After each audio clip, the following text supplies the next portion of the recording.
Hello and welcome to my review of Buddy's Book, Episode 3 from Season 4 of Steven Universe. This is my first review of Steven Universe, and I hope you guys enjoy it.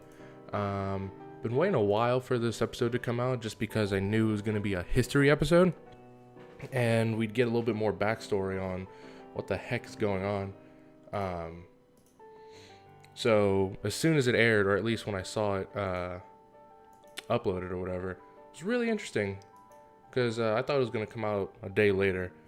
But anyway, the episode starts off with Connie and Steven riding a lion through, I guess you could call a lion's warp. And they park in a little parking space, as cute as that was. And it seems they're in front of the library. And of course, Lion just walks off and does his own thing like he usually does.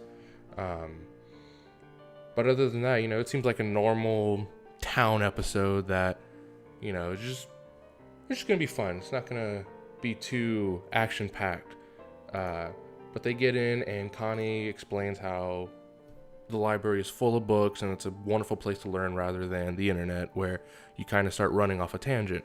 And then you learn that she's in the 7th grade, or at least going to the 7th grade, and that's a little bit more insight on where she's at and how much she wants to learn, which is very interesting. And they just kind of go on talking about their own thing. And eventually Steven wanders off just looking around books. And when he does that, he finds this blank book under the shelf of the library. And he opens it and he realizes immediately it has stuff to do with the crystal gems. Because he opens it and it shows the face of the temple fusion, and so he immediately brings it to Connie, and they start reading it. And of course, Connie starts to procrastinate and completely forgets about her studying for the next year. So as they do, they imagine Buddy to look like Jamie, I guess to make it more appealing. And so as they're doing that, I'm just going to call him Jamie just because that's the character model they're using. He's being all dramatic about how he wants to leave a mark on the town and he wants to be remembered and do something good with his life. So he takes off his little sailor hat and puts on his, I guess you'd call it exploring hat.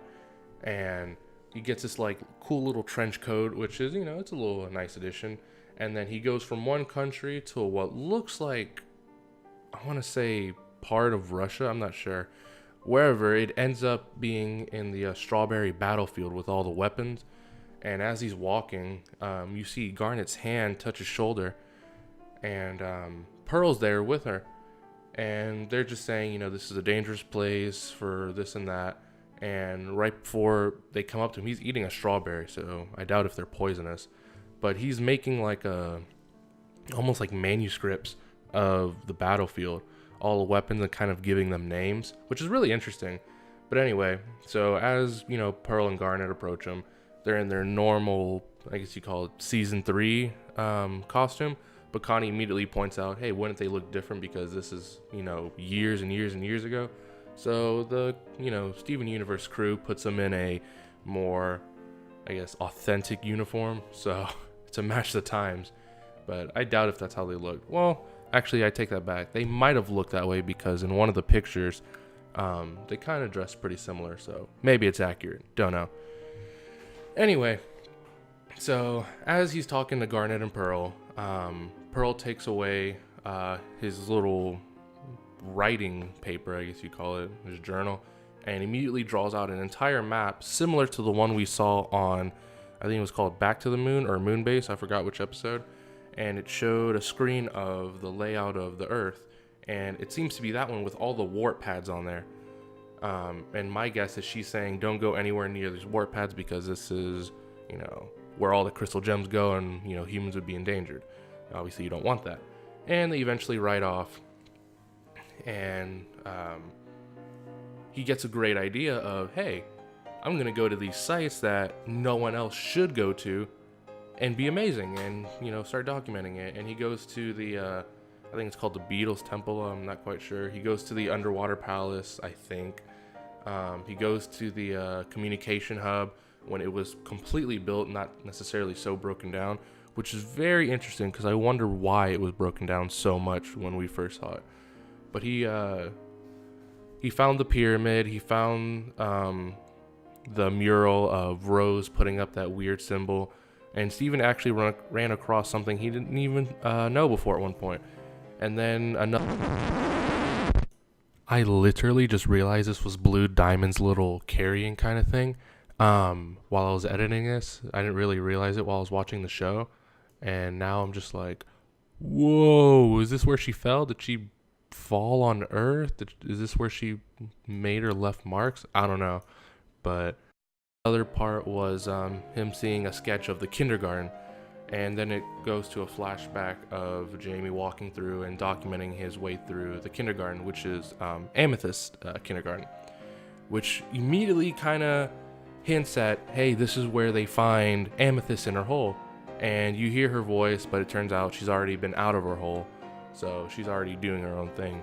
It was hinted just for a second that we'd get to see her still growing. We'd actually get to see some of this process, but we didn't, and that's kind of okay with me. That might have been a little too gruesome for a human to find, but I guess that still goes with Rose finding Amethyst. But anyway, Amethyst kind of greets him and then explains that she comes here to check on the family, and she just starts talking to Rock and just kind of being her. And he's, she's like, hey, what are you doing? And he's like, oh, this is the map of places I shouldn't go, but I'm going anyway. And it's just kind of giving a basic backstory on what the kindergarten is, at least through Amethyst's eyes. And then later on, he eventually tries to find the sandcastle. And as he's doing that, he's been looking for weeks, which I don't know how that exactly works. But as he's doing that, he gets extremely tired and almost gives up. And as he's doing that, he sees a silhouette of what looks like Rose in the middle, and then just some other creatures. You kind of don't know what they are. And then he immediately says, lions? And that immediately made me think, we are about to find out the origin of lion, and there's multiple of them. What does that even mean? And as he's doing that, he's slowly passing out more, and he's like writing down all this stuff, which is very interesting. But from what we saw, there were what looked to be 3 male lions and 4 female lions. That's if my information is at all correct. But they're walking in unison next to Rose. So he eventually fades out, and he wakes up with Rose above him asking if you're okay. And Steven immediately remembers the description of Rose and says, Mom, just realizes it. And it's what seems to be a normal colored lion licking Jamie. At first I thought it was, a yellow lion, but from what it looks like, it seems to be just a normal lion, not a special color like a pink and green in this one. It just looks like a normal one.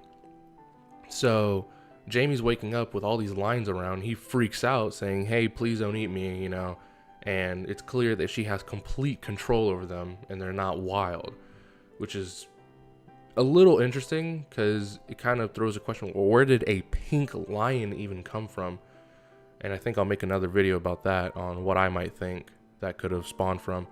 But they eventually start talking. Rose asks him, what are you doing here? And he exclaims, I'm trying to find this sandcastle. And she takes the book and takes a look at it and immediately notices the sandcastle is what looks to be 1,000 feet away from them, if that. And Jamie's immediately excited and then depressed because he's not the one that first saw it. And it's clear that he's really not cut out for this kind of thing. And Rose immediately points out, well, instead of being an explorer, why don't you be a writer? And that immediately spawns the library that they're in now. And he writes all these books, and Steven and Connie realize because of all this, he's written all these books and so on. But that's the basics of this episode. And they realize that he actually didn't look like Jamie. He actually looked like an old short man, and they'd rather think about Jamie. But anyway, Episode was extremely good. I liked it. As far as backstory, it gave us a little more comfort in what we think in Rose. Lately, we've been seeing that Rose, is willing to shatter a diamond, lie, and do all this stuff. We kind of got painted a pretty terrible picture. But now we kind of see, she's loving, these lions. She's helping out this human. She's not taking advantage of him. Because if we got any more negativity toward Rose, it would start to kind of turn the series a little bit. And this is kind of a lighthearted, hey, she wasn't too bad. And Steven, he's getting a little bit more insight, which makes me wonder, Connie loves learning. They're definitely hinting at that. She's willing to, during the summer, get ready for the next year. I wonder if she'll ever go to Garnet and just ask her about all this history, because Garnet was there, Pearl was there. I mean, Pearl could give her an even better insight, especially being her mentor and trainer. She could definitely get some really hardcore info that doesn't seem like Steven would want to go and find out on his own. Steven tends to be what looks like an in-the-moment kind of person. He has listened to stories. He has listened to stories in the past, but they're kind of on rare occasions. All of this really makes me wonder, though, if what Rose's abilities are to her full extent. And by that, I mean, is she able to take a normal earthling or earth creature and infuse it with gym abilities? Because I don't really see animals in Homeworld. My guess is she's able to somehow infuse a normal lion into a warrior, I guess. I'm not quite sure. I really hope for an explanation one of these days on what lion is, because none of the other crystal gems know anything about him.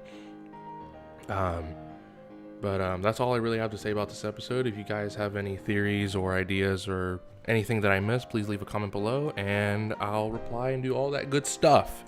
So, I'll see you guys later.